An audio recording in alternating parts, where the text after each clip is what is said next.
प्रदेश महासचिव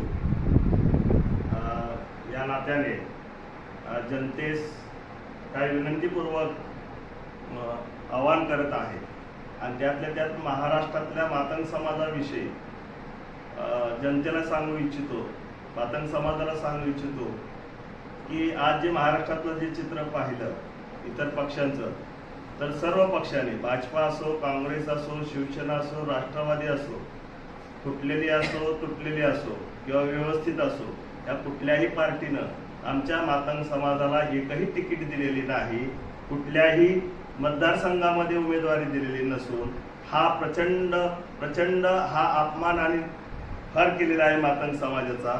आणि ह्याचा बदला म्हणून मातंग समाज कदापि गप बसणार नाही ना, याचा बदला येणाऱ्या इलेक्शनमध्ये या लोकसभेच्या लोकसभेच्या मातंग समाज घेतल्याशिवाय राहणार नाही।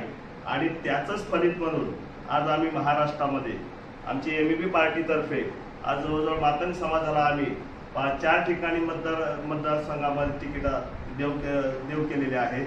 त्यामधला माढा मतदारसंघ आहे, सोलापूर मतदारसंघ आहे आणि मुंबईमधला ईशान्य मतदारसंघ आहे आणि इतर समाजाचे सुद्धा लातूरमध्ये सुद्धा आम्ही कॅन्डिडेट मुस्लिम समाजाचा दिलेला आहे। तर अशा पद्धतीने शिर्डीमध्ये सुद्धा मातंग समाजाला आम्ही उमेदवार दिलेला आहे। तर संपूर्ण महाराष्ट्रामध्ये मातंग समाजाने एमईपी पार्टीची कास धरलेली आहे। महाराष्ट्राच्या अध्यक्ष आमच्या सुनीताताई हे चांगल्या प्रकारे मातंग समाजाला आणि बहुजन समाजाला सुद्धा ट्रीट करत आहेत।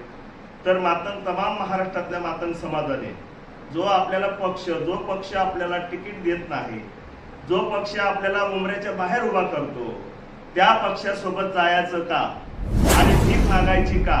तर स्वाभिमानानं सर्व मातंग समाजानं महाराष्ट्रातल्या उभं राहिलं पाहिजे आणि एमईपी पार्टी जिथं बहुजनांबरोबर मातंग समाज असेल